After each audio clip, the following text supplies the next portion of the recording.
বন্দে পুরুষোত্তমম।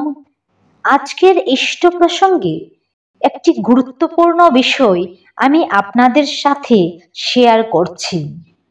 শ্রী শ্রী ঠাকুর বড় কুখা অর্থাৎ শ্রী শ্রী বরদাকে নিয়ে কি বলে গেছেন সেটা আমি তুলে ধরছি। চোখের আড়াল হই যদি রে, তোদের কোনো ভাবনা নাই, বড় খোকা রইল কাছে, তাকে আমি রেখে যাই। আমার যত মনের কথা, কুকার প্রাণে আছে গাথা, তাহার প্রাণে দিসনে ব্যথা, যাবার বেলা বলে যাই।